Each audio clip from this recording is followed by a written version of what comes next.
Welcome back, and thank you so much for choosing to stay with us. Now, continuing with our conversation on the battery cage system, there has been a global conversation on food security versus animal welfare.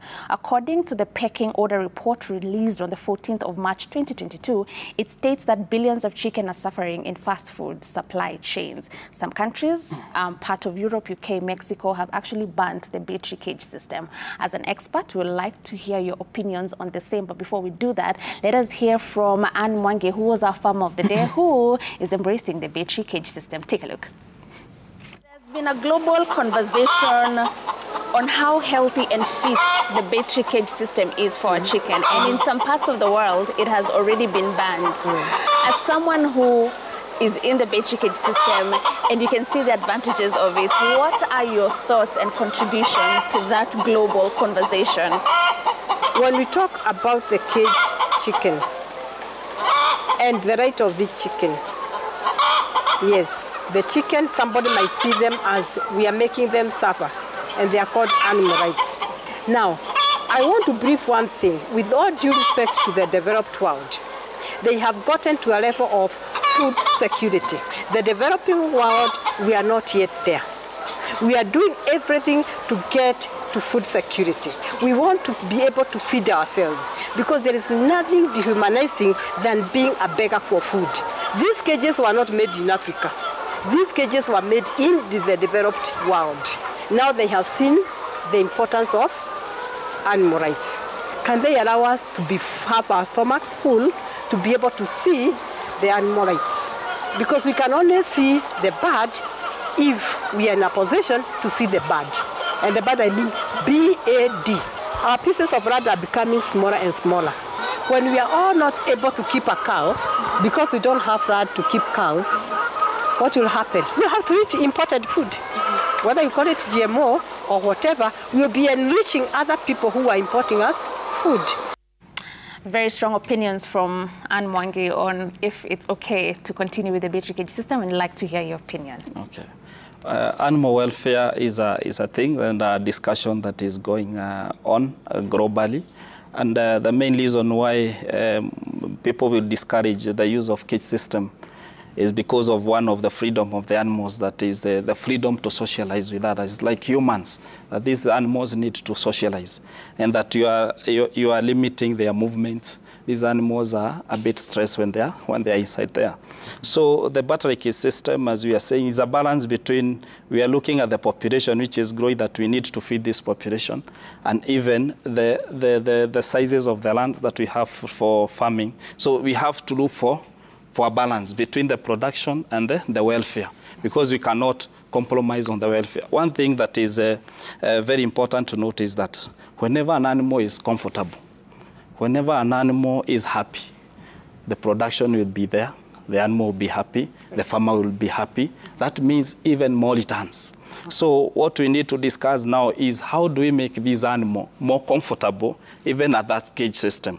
Because what you find that in that cube, some will find them putting 4 birds, others 5 birds, others 2 birds. So what is the recommended? So we can start by maybe saying that we first look at the recommended. For example, if you are putting 5 animals there, actually that is very stressful for that animal. So you need, for example, if the cage system, that we need to have the standards for that cube, and then you have also to look at the sizes and the number that cube can accommodate, the number of birds, because they have to be comfortable. Okay. For us, even for us to get more returns, because if the animal is not comfortable, no more return. Hapo kwa starehe, wanatafuta starehe, lakini wamekaribiana sana wale kuku. Wakati kunatokea magonjwa, hatari ikoje hapo? Hapo pia kuna changamoto, lakini pia ile cage system pia inakusaidia.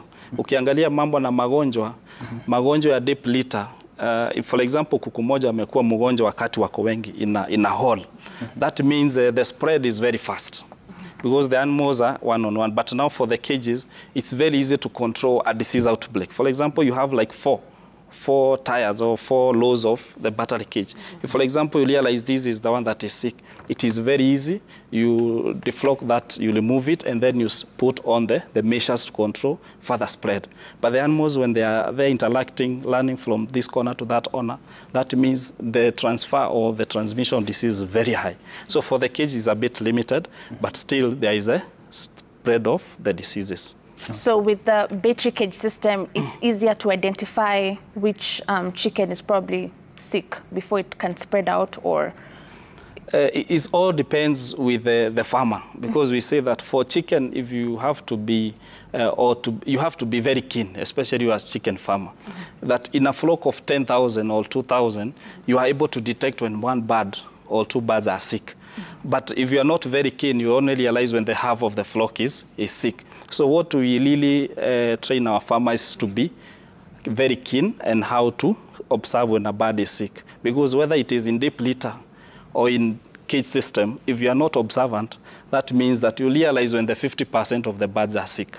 So it all depends with the keenness of the farmer. That's why we say spend some time with the cuckoos there, look at them, observe them, how they are feeding, how they are relaxing, and all that. You'll be able to detect even 1 bird in a flock of 10,000. All right. Wakati wa makala hayo tulitazama kwamba kuna matumizi makubwa sana ya vyakula kwa kuku. Lakini kuna mtazamaji anayekuangalia sasa hivi na ni mdogo bado. Kwake utaratibu ambao anafaa kufuata ili aingie katika shughuli hii kama bado anazingatia bei ya vyakula. Hilo ni swali mzuri sana umeuliza, kwa sababu unaangalia kwamba 70% ya cost ya kulisha wale kuku, 70% inakuwa ni bei ya chakula. So inamaanisha ya kwamba kama mkulima ataendelea kuishi kwa hii biashara, ataendelea kupata mapato zaidi, inamaanisha ya kwamba lazima agundue namna ya kupunguza chakula. That means kuku akule chakula kidogo, atupatie mapato.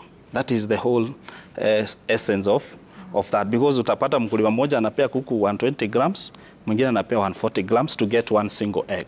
So there has to be a secret.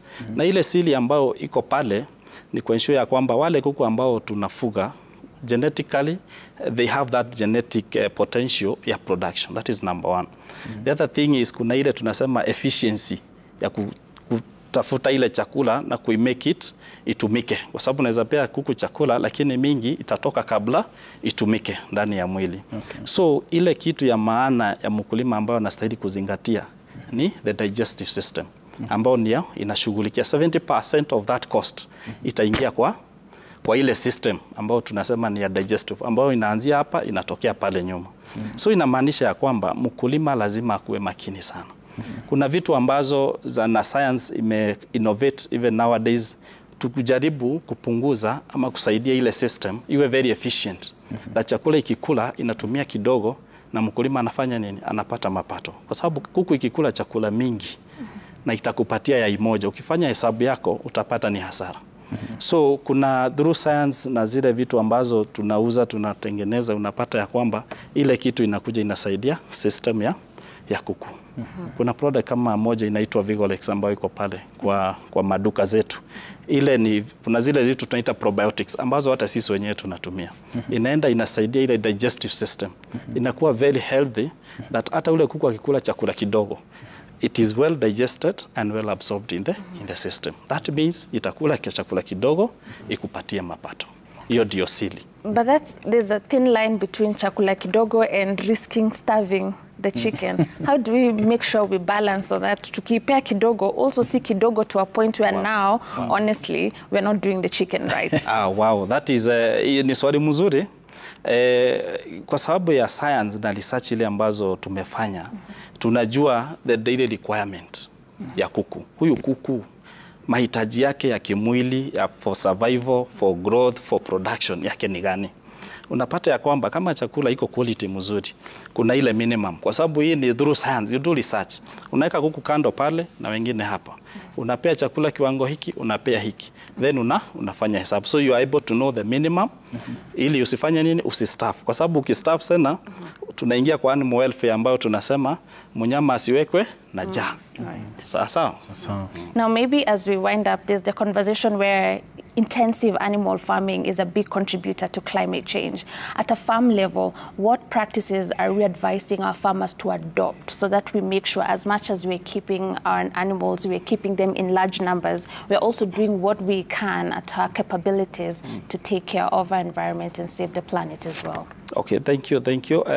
Kitu ya kwanza ni zile vitu ambazo zinatoka kwa kuku as the end result. Kitu ya kwanza tuseme ni kama manyoya.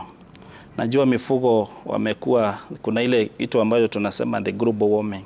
There have been a discussion that they are contributing. So that means na pia ile mbolea ambayo inatumika unapata maybe inapelekwa kwa maji and then start in affect even the population. So what we are encouraging the farmers is that number one, to ensure that ile vitu ambazo wanatumia hata wakati wanafuga kuku ni vitu ambazo they are very friendly for human consumption. Vitu kama madawa ambayo tunasema ni antibiotics, wakulima tuna advise wafanye nini?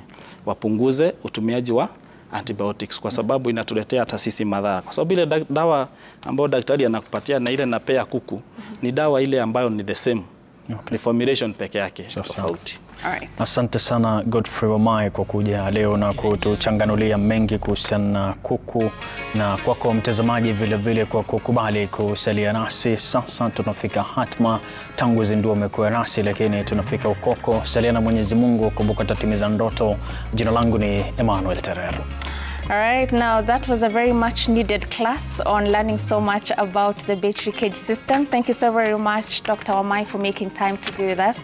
Of course, our team, an excellent team that is working so hard to make this production top tier. We say a very big thanks. And our audience for choosing to be with us every single day of the week. We say a very big thank you to you. My parting shot of the day will be a reminder that farming is a profession of hope. For you to be a farmer, you have to be an optimist or you will not be a farmer at all. Now that is all we had for you. See you again tomorrow. We continue the mission of learning from our farmers, appreciating our farmers, inducting and onboarding new farmers. My name is Violeta Ngina. Goodbye. Kenya's Gold.